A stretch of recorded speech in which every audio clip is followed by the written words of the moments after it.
હું બોલાવીશ નર્મદે.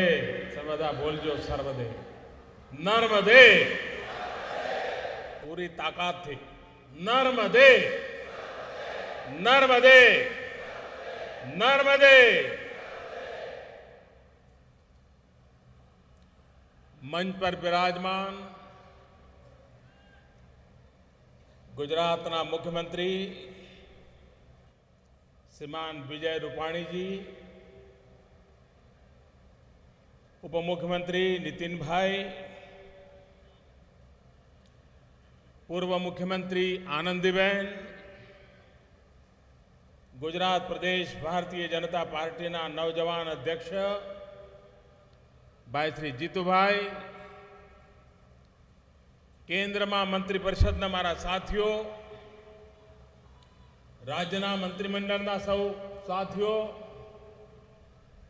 સાંસદ મહોદયો, ધારાસભ્યશ્રીઓ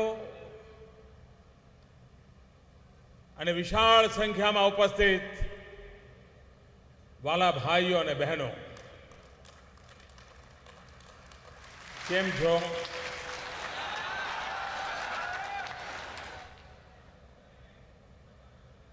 તમે મોકલ્યો તો એવો ને એવો છું કે કઈ ફેર પડ્યો છે?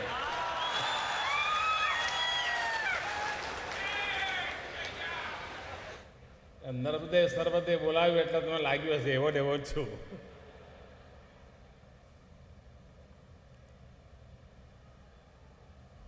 હું ગુજરાત સરકારનો આભારી છું કે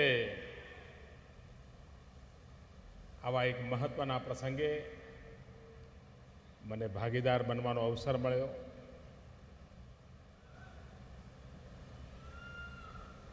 આમે છેલ્લા કેટલાક સમયથી આનંદીબેનની પણ ફરિયાદ હતી કે તમે ગુજરાત કેમ નથી આવતા.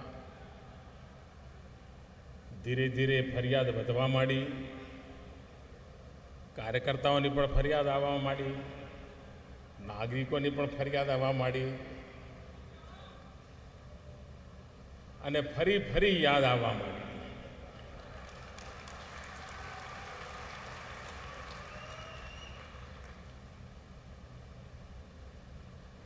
ગુજરાતની આ ફરિયાદ મને શિરોમાન્ય છે, પરંતુ આપ જાણો છો કે જ્યારે અહીંથી હું ગયો ત્યારે મારા માટે આ બધું જ નવું હતું. ઘણું બધું સમજવાનું હતું, શીખવાનું હતું, ખાસી મહેનત કરવી પડતી હતી, એમાં ટાઈમ ઘણો જતો હતો. હવે બરાબર આવડી ગયું છે.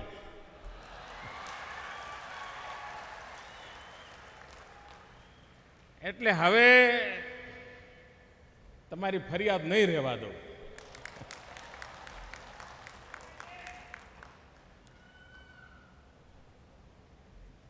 પણ ગુજરાતે મને જે કંઈ શીખવાડ્યું, ગુજરાત પાસેથી હું જે કંઈ શીખ્યો, એ મને ખૂબ કામમાં આવે છે ભાઈ.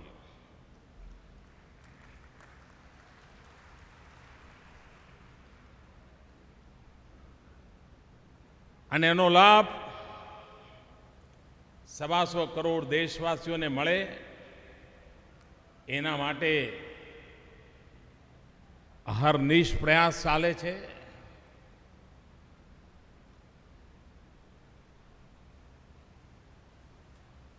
ગુજરાતમાં નર્મદા યોજના, સૌની યોજના, પાણીની ચિંતા, આ બધાની વચ્ચે જ્યારે હું ગુજરાતમાં નવો મુખ્યમંત્રી બન્યો અને ખેડૂતોને કહેતો હતો કે ભાઈ તમે આ વીજળી માટે આંદોલનો કરવાનું બંધ કરો. આ વીજળી માટે જે સંઘર્ષ કરીએ છીએ એ રસ્તો ખોટો છે. ખેડૂતે ધ્યાન કેન્દ્રિત કરવાની જરૂર છે, વીજળી નહીં પાણી. મને બરાબર યાદ છે શરૂઆતના 2-3 વર્ષ હું કોઈને મારી વાત સમજાવી નહોતો શકતો.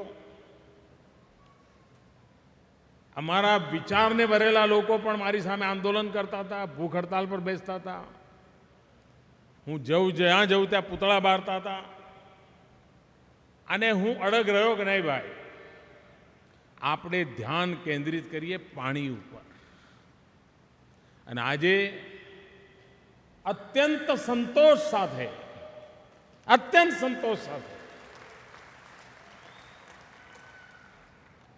મારે ગુજરાતના ખેડૂતોનો આભાર માનવો છે, અભિનંદન આપવા છે કે મોડે પણ એમણે મારી વાત સ્વીકારી અને ગયા 5-7 વર્ષ લગાતાર એમણે પાણી પર ધ્યાન કેન્દ્રિત કર્યું. પાણી બચાવવાનું અભિયાન ચાલ્યું.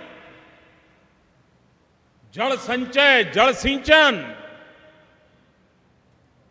એ ગુજરાતનો જનનો એજન્ડા બની ગયો.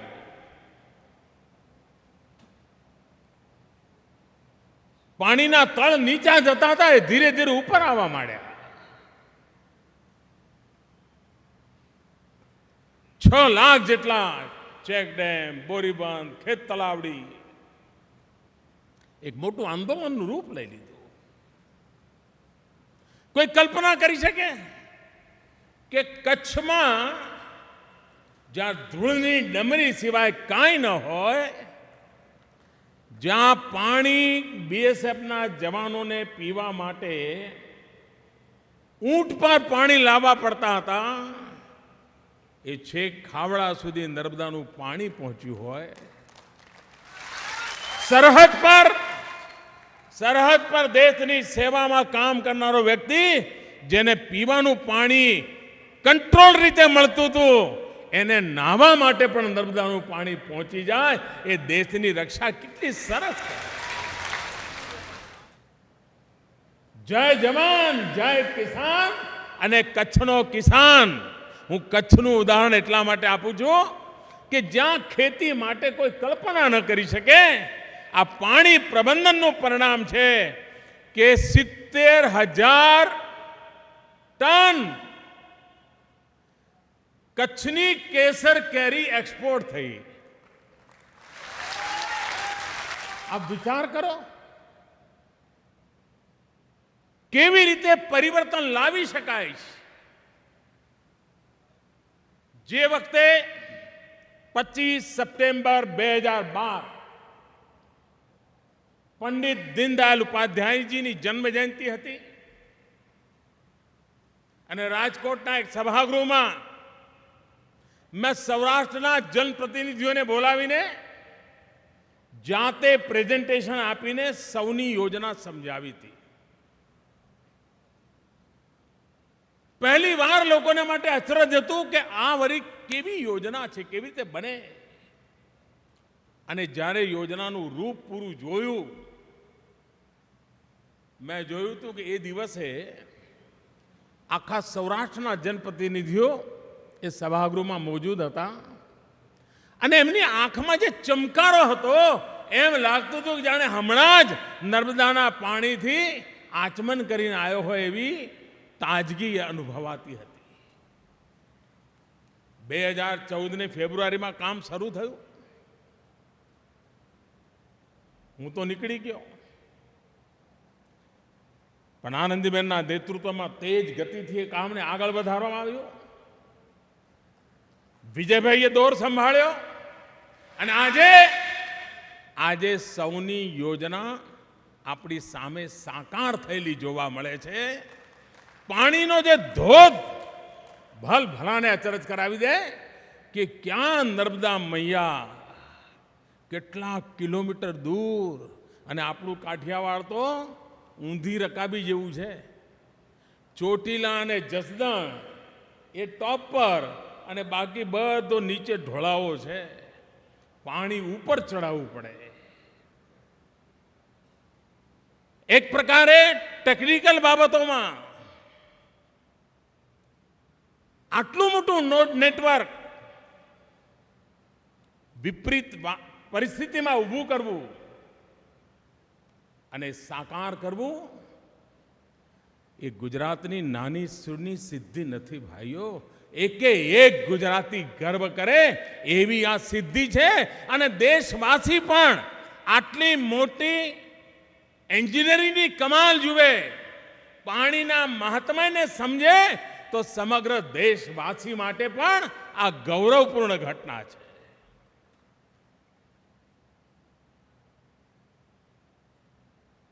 આના કારણે, અને મારો અનુભવ છે, ખેડૂત હિન્દુસ્તાનના કોઈ પણ ખૂણાનો હોય, એને જો ખેતરમાં પાણી મળી જાય ને, તો માટીમાંથી સોનું પેદા કરવાની એની અદ્ભુત તાકાત છે.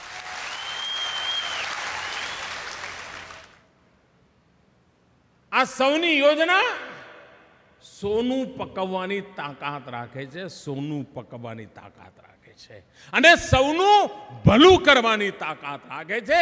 એવી આ સૌની યોજના છે.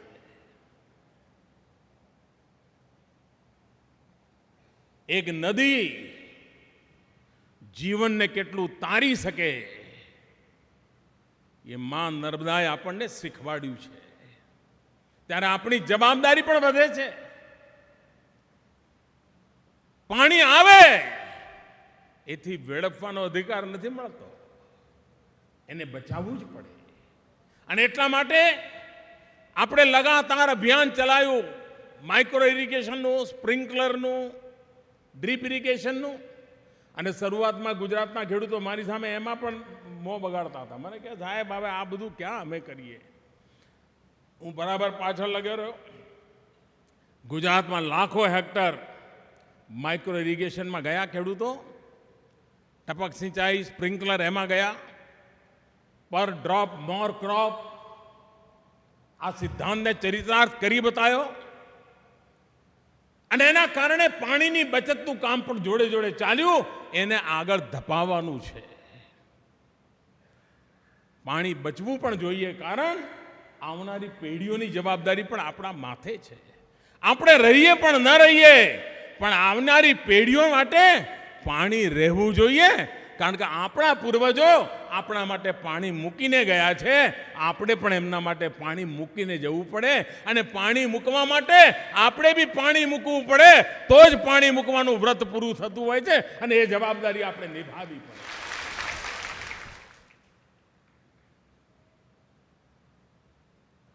115 ડેમ, આમ કલ્પના તો કરો, આમ ભરાયેલા હશે તરબતર.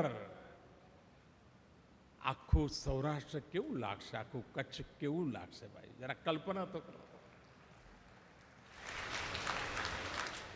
સમૃદ્ધિ આવી રીતે આવતી હોય છે, પરિવર્તન આવી રીતે આવતા હોય છે.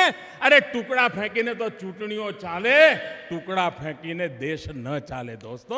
અને એટલા માટે અમે ટુકડા ફેંકવાનો માર્ગ નથી અપનાવ્યો, અમે એક સમગ્રતા પરિવર્તનનો માર્ગ અપનાવ્યો. અને લગાતાર 1.5 દાયકો તપસ્યા કરી. અને એનું પરિણામ છે કે આજે ગુજરાતની ધરતી પર સ્થાયી રૂપે વિકાસ અને પરિવર્તનના વાતાવરણ બનાવવામાં અને સફળતા પ્રાપ્ત કરવામાં આપણે સાચા પુરવાર થયા છીએ. આપ વિચાર કરો, આ નર્મદાનું પાણી પહોંચ્યું, જલ પ્રબંધન થયો, એના પરિણામે ખાલી સૌરાષ્ટ્રમાં કપાસમાં 370% ઉત્પાદનમાં વૃદ્ધિ થઈ, મગફળીમાં 600% વૃદ્ધિ થઈ, અને ઘઉંમાં 300% વૃદ્ધિ થઈ. જમીન તો એ જ હતી, જમીનનો ટુકડાની સાઈઝ પણ એ હતી, ખેડૂત પણ એ હતો, પણ એ બિચારો પાણી વગર પીડાતો હતો. જેવું પાણી મળ્યું કે પરિવર્તન આવવાની શરૂઆત થઈ ગઈ. અને હજુ તો જ્યારે આટલા બધા વિપુલ માત્રામાં પાણી મળશે, ત્યારે અમારો ખેડૂત શું કરી દેશે. આ તાકાત કેટલી મોટી છે, અને એનું પરિણામ આવશે. ભાઈઓ બહેનો, ભારત સરકારે ખેડૂતને લગતી અનેક યોજનાઓને હાથમાં લીધી છે. હું જ્યારે મુખ્યમંત્રી હતો ત્યારે વર્ષમાં મારે 2-3 પત્રો તો પ્રધાનમંત્રીને લખવા જ પડતા હતા. શેના માટે? કે યુરિયા મોકલો, યુરિયા મોકલો. વિધાનસભામાં પણ યુરિયા માટે કલાકો ચર્ચા ચાલે. વિપક્ષ અમને આરોપો કરે, અમે દિલ્હી સરકારનો જવાબ માગીએ. આ લગભગ દરેક સિઝનીમાં હતું અને આખા દેશમાં હતું. હું પણ જ્યારે 2014માં પહેલી વાર પ્રધાનમંત્રી તરીકે ત્યાં ગયો, શરૂઆતમાં મુખ્યમંત્રીઓના જે મને પત્રો આવ્યા જૂન, જુલાઈ, ઓગસ્ટ, સપ્ટેમ્બરમાં, એ યુરિયાની માંગણીના જ આવતા હતા. એટલે મને થયું હું જે કરતો હતો આખો દેશ કરે છે. મને થયું કે આનો કંઈક રસ્તો કાઢવો જોઈએ. હજુ નવા કારખાના નથી લગાયા, એ તો હજુ યોજનામાં છે, એનો ટાઈમ લાગશે, પણ થશે. તેમ છતાંય ખાલી વ્યવસ્થા સુધારીને 20 લાખ ટન યુરિયાના ઉત્પાદનમાં વધારો કર્યો.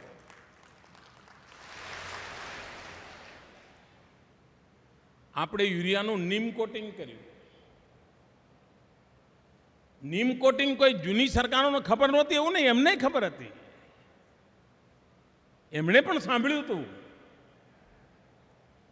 પણ એમને એમ લાગતું હતું કે 1 લાખ કિલો યુરિયા હોય, 1 કિલો બનાવીએ, ચોપડે લખાઈ તો જાય કે યુરિયાની નીમ કોટિંગ કર્યું છે. અરે ભાઈ, એનાથી કાંઈ પત્તા ન બદલાય.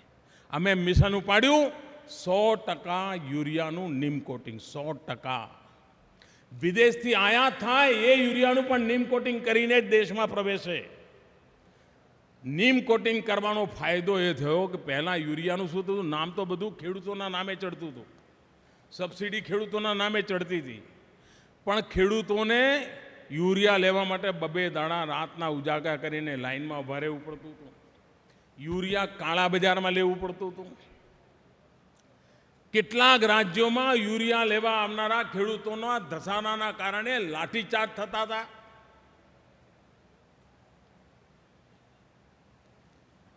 છેલ્લા કેટલાય સમયથી આપણે યુરિયાની ખોટ બાબતમાં એક પણ સમાચાર નથી આવ્યા. જ્યાં જેટલું જોઈએ, જ્યારે જોઈએ એટલું યુરિયા પહોંચ્યું. કારણ નીમ કોટિંગ જ્યારે નહોતું થતું ત્યારે આ યુરિયા સબસિડી ભારત સરકારની, ખેતરમાં નહોતું જતું, કેમિકલના કારખાનામાં જતું હતું. એ સસ્તા રો મટીરિયલ તરીકે ઉપયોગ થતો હતો, એની પ્રોસેસ થતી હતી, કેમિકલ પ્રોડક્ટ બનાવીને વેચાતું હતું. નીમ કોટિંગ પછી ગમે તેવી મોટી ફેક્ટરી હોય, ગમે તેવી ટેકનોલોજી હોય, 1 ગ્રામ યુરિયા પણ હવે કેમિકલ વાળાના કામમાં આવતું બંધ થઈ ગયું. ભ્રષ્ટાચાર પણ ગયો, બેઈમાની ગઈ, ચોરી ગઈ, લૂંટ ગઈ અને ખેડૂતની મુસીબત પણ ગઈ અને પરિણામે એને યુરિયા મળતું થયું. આ કામ આવી રીતે કરાય એ આપણે કરી બતાવ્યું ભાઈ.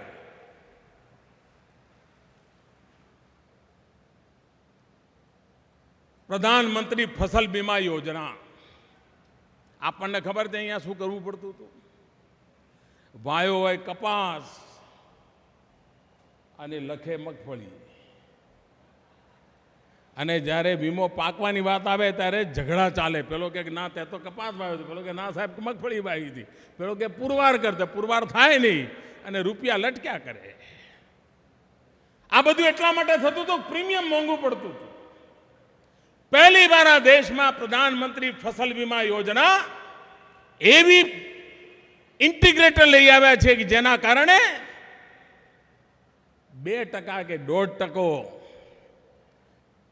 સમગ્ર દેશમાં એક જ પ્રકારનો પ્રીમિયમનો દર, અને ક્યાંય વધારે આવે તો સરકારની તિજોરીમાંથી નાખવામાં આવશે.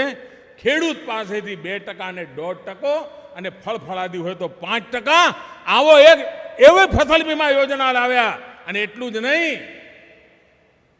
ખેડૂતે વાવણી ન કરી હોય, એણે બિચારાએ અખાત્રીજના દાડે વાવણી કરવાનું નક્કી કર્યું હોય, બધું રેડી રાખ્યું હોય, આખો જૂન મહિનો રાહ જુએ, ટીપું પાણી ન પડે, જુલાઈ મહિનો રાહ જુએ, ટીપું પાણી ન પડે, ઓગસ્ટ મહિનો રાહ જુએ, ટીપું પાણી ન પડે. હવે એણે તો કશું વાવેતર કર્યું જ નથી તો એનું બરબાદ કાંઈ થાય નહીં, તો આવા માણસ ખેડૂતની જિંદગીનું શું થાય? આપણે એવો પ્રધાનમંત્રી ફસલ વીમા યોજના લાવ્યા કે જેના કારણે વરસાદના અભાવે વાવેતર ન કરી શક્યો હોય તો પણ અગર જો વરસાદ નથી આવ્યો, પાકું થઈ જાય તો વાવણી ન કરી તેમ છતાંય એને મર્યાદિત રૂપમાં વીમાના પૈસા મળશે અને એનું વર્ષ નીકળી જશે. આની ચિંતા આપણે. ઘણીવાર ખેડૂત સરસ મજાનો વરસાદ આવ્યો હોય, ખેતી સરસ થઈ હોય, પાક સરસ થયો હોય અને ખરીમાં બધો ઢગલો પડ્યો હોય, હવે થોડા દાડા ટ્રેક્ટર કોઈનું ભાડે આવે એટલે બજારમાં જવાનું જ બાકી હોય અને જો 15 દાડાની અંદર જો વરસાદ આવી જાય અને આ ખરીમાં ઢગલો બન્યો હોય, જો બરબાદ થઈ જાય તો પણ વીમો મળે એવો પાક વીમા ફસલ યોજનાની પ્રધાનમંત્રીની યોજના લઈ આવ્યા છે. કિસાનને સુરક્ષિત કરવા માટેની પરફેક્ટ યોજના સાથે કામ કરી રહ્યા છે. ભાઈઓ બહેનો, આપણને ખબર છે એક જમાનો હતો કે જ્યારે પાર્લામેન્ટના મેમ્બરોને ગેસના કનેક્શનની 25 કૂપનો મળતી હતી અને લોકો એમપીની પાછળ ફર્યા કરે કે સાહેબ ગેસનું કનેક્શનનું કંઈ કરી આપો ને, તમારી પાસે એક કૂપન હશે આપો ને. એક ગેસનું કનેક્શન લેવા માટે એમપીના દરવાજાના ચપ્પલ ઘસી નાખવા પડતા હતા અને એક તો કેટલાક છાપામાં આવતું હતું, કેટલાક એવાય નીકળતા હતા કે જે આ કૂપન મળે એ બ્લેકમાં વેચતા હતા, એવાય નીકળ્યા હતા. ગેસનું કનેક્શન લેવું એટલે લોઢાના ચણા ચાવવા જેવું, એ આપણને બધાને ખબર છે. અને મધ્યમ વર્ગના પરિવારમાં છોકરાઓના લગ્ન થતા હોય ત્યારે વાતચીતમાં પૂછે, તમારે ત્યાં ગેસ છે? ગેસનો ચૂલો છે? દીકરી દેવી હોય તો પૂછે. આવી ગેસનું મહત્વ વધી ગયું હતું અને છતાંય ગેસના કનેક્શન નહોતા મળતા. ભાઈઓ બહેનો, આપણે આશ્ચર્ય થશે, આ સરકારે બીડું ઉઠાવ્યું છે 2019 પહેલા 5 કરોડ ગરીબ પરિવારોને ગેસના કનેક્શન આપ્યા.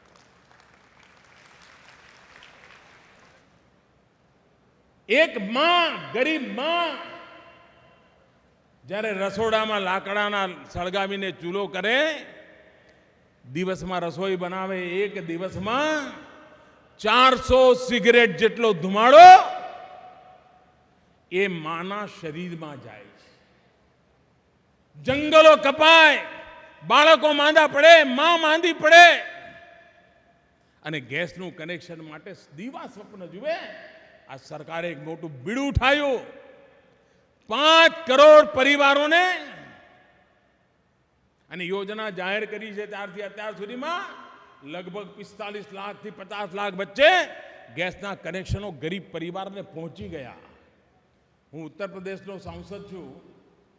ઉત્તર પ્રદેશમાં જે પરિવારોને ગેસના કનેક્શન મળ્યા છે એમાં 45% દલિત પરિવારો છે. આપ વિચાર કરો કે કેવી રીતે સરકારો ભૂતકાળમાં ચાલી હશે. અને હિન્દુસ્તાનમાં પ્રધાનમંત્રી ઉજ્જવલા યોજના દ્વારા એક મિશન મોડમાં ગરીબ પરિવારોને શોધીને ગેસના કનેક્શન આપવાનું બીડું ઉઠાવ્યું છે. ભાઈઓ બહેનો, સરકાર કોઈ યોજના કરે અને કોઈ પરિવારને વર્ષે 1000 રૂપિયા, 1500 રૂપિયા, 2000 રૂપિયા રાહતની જાહેરાત કરે તો આખા દેશમાં જય જયકાર થઈ જાય. છાપાઓમાં હેડલાઇન હોય, ટીવી પર 24 કલાક ડિબેટ ચાલે. વાહ, ક્યાં બાત હૈ, કેવા મુખ્યમંત્રી છે કે પેલા ભાઈને વર્ષે 1000 રૂપિયા એને મદદ કરી દીધી, કા 1500 મદદ કરી દીધી, કા 2000 મદદ કરી દીધી. તમને આશ્ચર્ય થશે મિત્રો, આપણો એલઈડી બલ્બનું કામ, ઘરમાં જે વીજળીનો ગોળો છે બદલીને એલઈડી બલ્બ લગાવવાનો.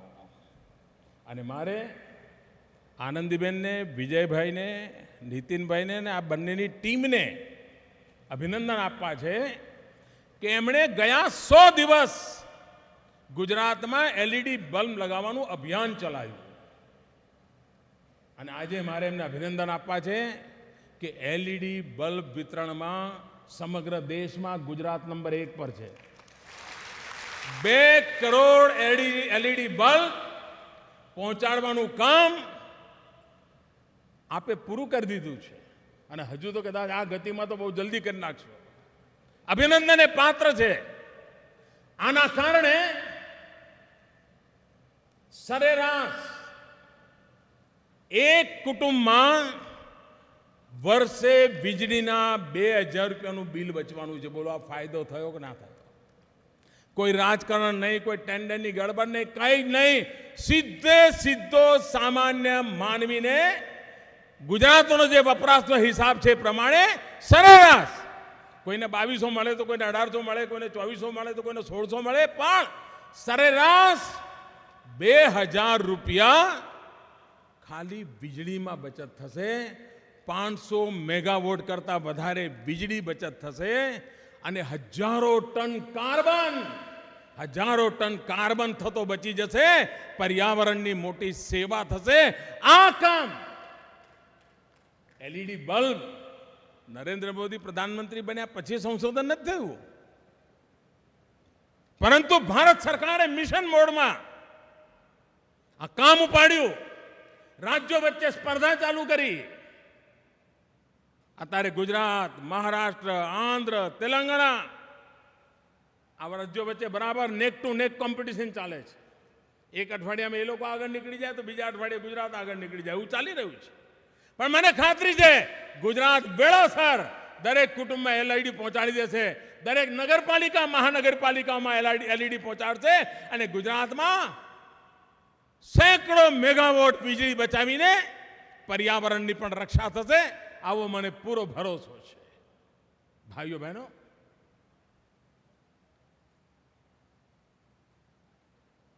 ગુજરાત એક મંત્ર લઈને ચાલ્યું અને મંત્ર વિકાસનો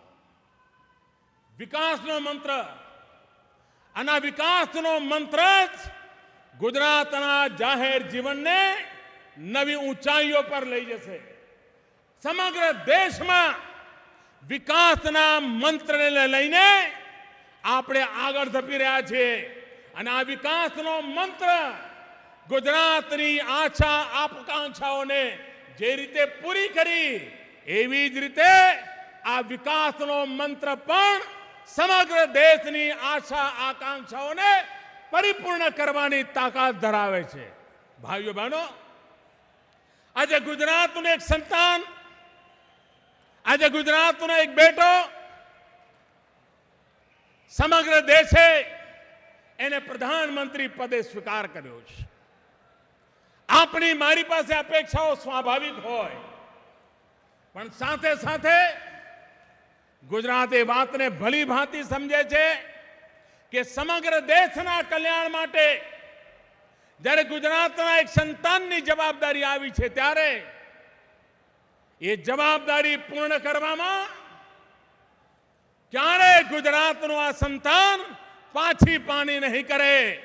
ક્યારેય ગુજરાતને નીચું જોવું પડે એવું ક્યારેય નહીં કરે. અને ગુજરાતના કલ્યાણના માર્ગને જે રીતે મેં આગળ ધપાવ્યો હતો એવી જ રીતે રાષ્ટ્રના કલ્યાણના માર્ગને પણ પૂરી તાકાતથી આપણે આગળ વધારીશું એવો મને પૂરો વિશ્વાસ છે.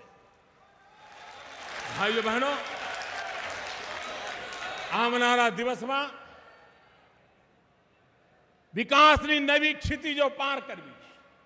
આજે દુનિયા એમ કહે છે કે સમગ્ર વિશ્વમાં તેજ ગતિથી આગળ વધનારી ઇકોનોમી અગર કોઈ દેશની છે તો એ દેશનું નામ છે હિન્દુસ્તાન. દુનિયાના આર્થિક રીતે સંપન્ન દેશો પણ વિકાસની તેજ ગતિમાં ભારત આગળ નીકળી ગયું છે. વર્લ્ડ બેંક હોય, IMF હોય, ક્રેડિટ રેટિંગ એજન્સીઝ હોય, યુએનની એજન્સીઓ હોય, આ બધા જ એક સ્વરે કહી રહ્યા છે કે ભારતે ગતિ પણ પકડી છે અને ભારતે દુનિયાની આવી મંદીના વાતાવરણમાં ચારે તરફ મંદીનું વાતાવરણ છે. એ મંદીના વાતાવરણમાં પણ ભારતે પોતાની ગતિ, પોતાની દિશા બરાબર આગળ વધારી છે. અને આ વખતે સમગ્ર દેશમાં 2 વર્ષ દુષ્કાળ હતો. આ વખતે સમગ્ર દેશમાં ચોમાસાના કારણે વિકાસ નવી ઊંચાઈઓને પાર કરશે એવી પૂરી સંભાવના આપણે જોઈ શકીએ છીએ. ભાઈઓ બહેનો, આજે ગ્રામીણ સડક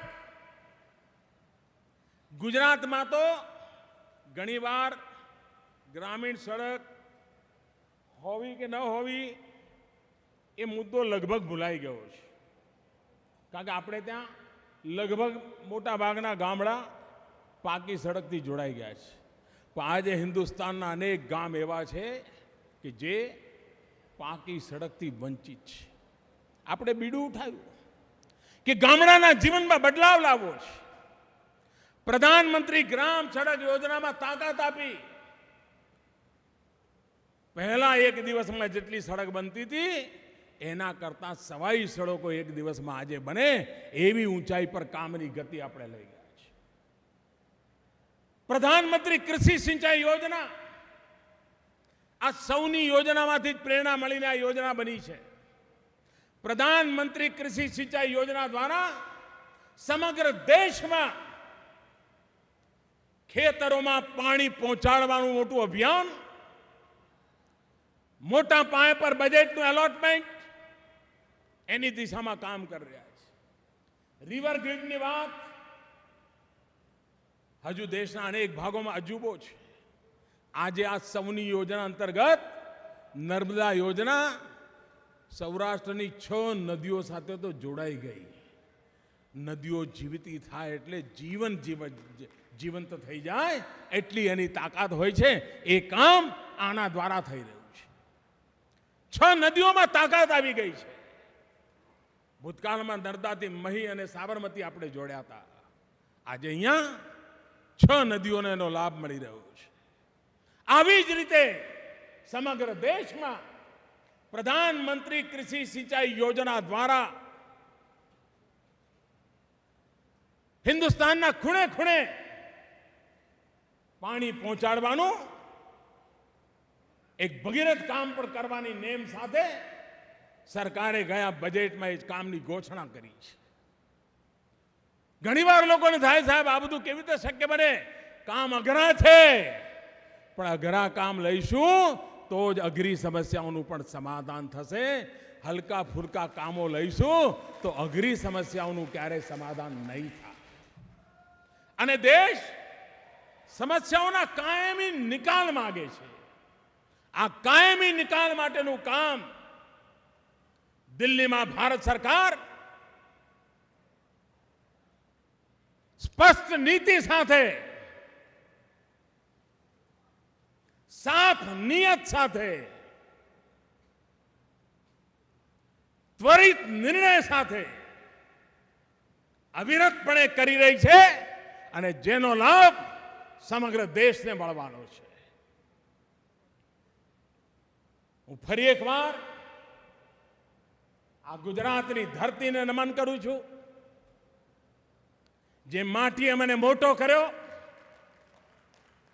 જે માટીએ મને આવડી મોટી જવાબદારી ઉપાડવા માટે યોગ્ય બનાવ્યો,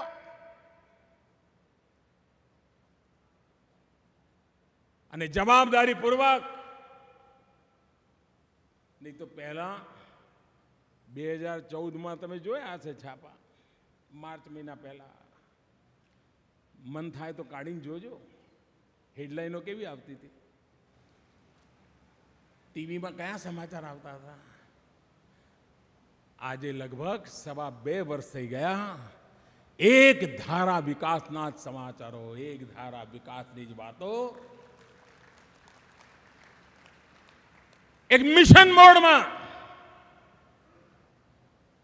વિકાસ રાષ્ટ્ર જીવનને નવી ઊંચાઈઓ પર લઈ જશે એવા વિશ્વાસ સાથે ભાઈઓ બહેનો, દેશ પૂરજોત ગતિથી આગળ વધી રહ્યો છે. તેજ ગતિથી બદલાવ જોવાઈ રહ્યો છે. ગુજરાતે સ્વચ્છતાનું અભિયાન પણ અને ખાસ કરીને ટોયલેટ બનાવવાનું કામ જે નિષ્ઠાથી કર્યું છે,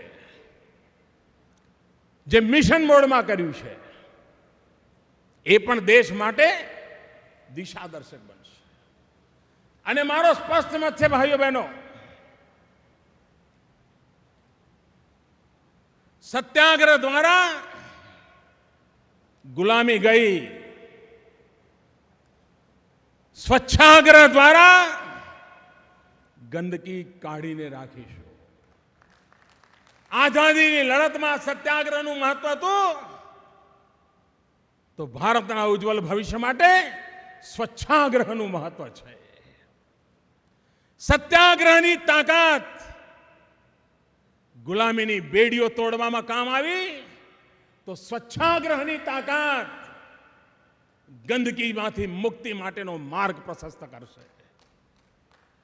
ગુજરાત સ્વચ્છ અભિયાન તેજ ગતિથી આગળ વધારે, અને કામ સરકારનું નથી, સમગ્ર જનતા જનાર્દનનું છે. સરકાર કદાચ જાહેરાત કરતી હશે, યોજના કહેતી હશે, પણ જ્યારે સમાજ ઉપાડી લે ત્યારે પરિણામ મળતું હોય છે. તમે જોયું હશે, ગયા 1.5-2 વર્ષથી દરેક મીડિયા સ્વચ્છતાના કામની અંદર યોગદાન આપી રહ્યું છે. મીડિયાના લોકોએ સ્વચ્છતાના કાર્યક્રમને પોતાનો બનાવ્યો છે. એની સ્પર્ધાઓ કરે છે, ઇનામ આપે છે. સમાજના બધા જ વર્ગો મીડિયાએ આ જે કામ ઉપાડ્યું છે એમાંથી ઘણું બધું શીખી શકે અને સ્વચ્છતાના અભિયાનને આગળ ધપાવી શકે. આપણે પણ સ્વચ્છતાના ક્ષેત્રમાં ગુજરાતની આગવી ઓળખ ઊભી કરીએ. આપણી બેન દીકરીઓને ખુલ્લામાં શૌચાલય ન જવું પડે એની આપણે ચિંતા કરીએ. અને આપણે રિયો ઓલિમ્પિકમાં જોઈ લીધું, બેટી બચાવો ગુજરાતમાં આપણે વર્ષોથી કરતા હતા, અને બેટીઓએ રિયોમાં દેશની કેવી લાજ રાખી છે, કેવી ઇજ્જત વધારી છે. આ બેટીઓની તાકાત છે. હવે ભૂલ ન કરીએ, દીકરા દીકરીમાં અસમાન વ્યવહારની ભૂલ ન કરીએ. અરે દીકરીઓ પણ દીકરાઓ કરતા જરાય પાછી નથી, એ દુનિયાએ જોઈ લીધું છે. બેટી બચાવો, બેટી પઢાઓ. હવે લોકો કહે છે બેટી ખિલાઓ. બેટીને રમત ગમતમાં આગળ વધારો. ભાઈઓ બહેનો, અનેક ક્ષેત્રોમાં આ સામાજિક તાકાત પણ આવશ્યક હોય છે. એ સામાજિક તાકાતના મહત્વને સમજીને આપણે ગુજરાતને નવી ઊંચાઈઓ પર લઈ જવાનો નિરંતર પ્રયાસ કરી રહ્યા છીએ. એ પ્રયત્ન આગળ વધતો જ જશે એવો મને પૂરો વિશ્વાસ છે. અને ગુજરાતના હકનું જે હશે એમાં ભારત સરકાર ક્યારે પાછી પાણી નહીં કરે, એ હું આપને વિશ્વાસ આપું. ભાઈઓ બહેનો, ફરી એકવાર આપ સૌની વચ્ચે આવવાનો મને અવસર મળ્યો. હું આપ સૌનો ખૂબ ખૂબ આભારી છું, રાજ્ય સરકારનો આભારી છું. અને મારી સાથે ફરી એકવાર માં નર્મદાને યાદ કરીને વાત પૂરી કરીશ. નર્મદે. હાથ બે ઉપર કરીને પૂરી તાકાતથી બોલો, નર્મદે, નર્મદે, નર્મદે, નર્મદે, નર્મદે, નર્મદે, નર્મદે.